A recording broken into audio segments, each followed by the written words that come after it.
James, chapter 4, verses 11-12, tells a chilling tale of hypocrisy and divine judgment.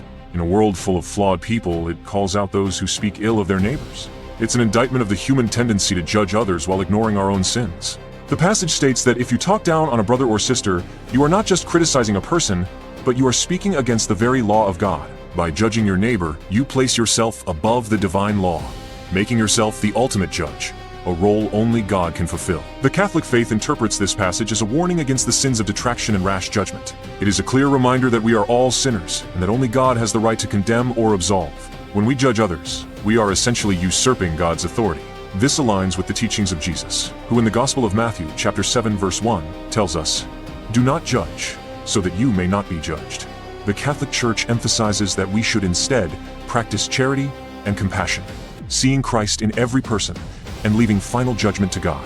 In a contemporary context, this biblical principle can be applied to the current political landscape. The Trump administration has intensified its immigration enforcement, focusing on deporting a large number of undocumented immigrants, many of whom have no criminal record.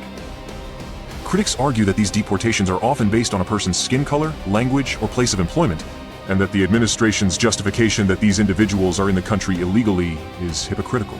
Many of these undocumented immigrants are described as being family-oriented, hardworking, and devoutly Catholic.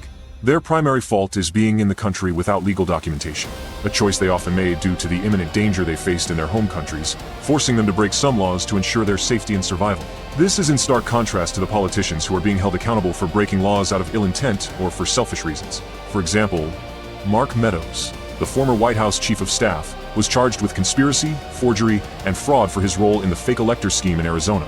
Additionally, former Congressman George Santos was sentenced to 87 months in prison for fraud and identity theft. Another example is Solomon Peña, a failed political candidate who was sentenced to 80 years in prison for orchestrating drive-by shootings at the homes of political opponents. Finally, the president himself was convicted on 34 felony counts of falsifying business records, but received an unconditional discharge and no prison time, fines, or probation, a sentence that many critics argue was influenced by his position. These cases, regardless of political affiliation, highlight the complexities of justice and judgment. The Bible's message in James 4:11-12 reminds us to look inward and to be wary of our own capacity for sin and hypocrisy before we cast judgment on others.